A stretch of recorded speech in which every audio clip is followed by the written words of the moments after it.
mabilisang video-video walang intro-intro. Halina't samahan nyo kami talakayin ang kahalagahan ng electricity o kuryente sa mundo natin ngayon. Hala, electricity? Usapin? Gusto ko yan! Ikaw ba, brother? Na-imagine mo ba ang mundo natin na walang kuryente? Ano kayang mga epekto nito sa ating bilang tao? Magandang tanong yan, ka-brother. Sa akin personally hindi ko ma-imagine ang mundo natin ngayon pag wala ang kuryente. Kasi kung tutuusin, halos lahat ngayon na makikita mo nga ng mga bagay sa ating paligid ay ginagamitan nito. Oo nga. Magandang point yan.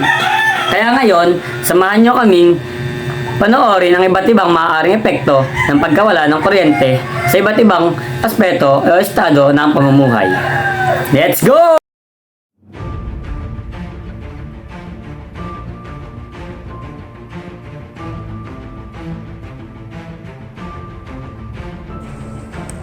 Ladies and gentlemen, may I have your attention please? We have experienced a power outage.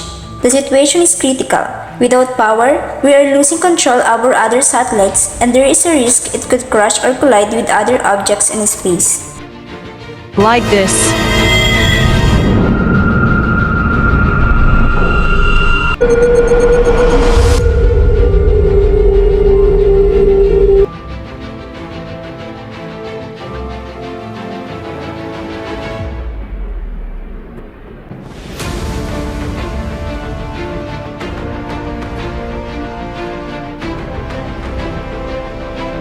Passengers flying at high altitudes.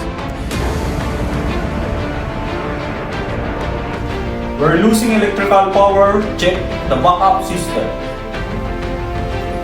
Hello, this is Captain Katakis. We're struggling the controls. Air traffic control. This is flight 237. We're experiencing an electrical failure. Stand by for updates.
Nakalain mo yun, brother? At mga kaburnik, talagang napakahalaga at napakalaki ng kontribusyon ng kuryente sa uri ng pamumuhay natin ngayon.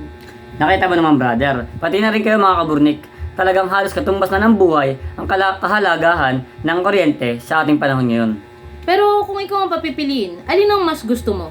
Yung uri natin ng pamumuhay ngayon? O yung noon kung saan hindi pa naiimbento ang kuryente? Kasi para sa akin, mas gusto ko yung ngayon. Pagdating naman dyan, brother, hindi tayo nagkakalayo ng sagot dyan. Kasi kung tutusin, makikita natin na talagang napakarami pa din ang naitutulong o naidudulot ng pagkakaroon ng kuryente sa ating buhay. Kayo ba mga ka-brother? Paki-comment down below naman ang inyong mga sagot dyan. Mag-comment na para mas maraming edupap na matanggap.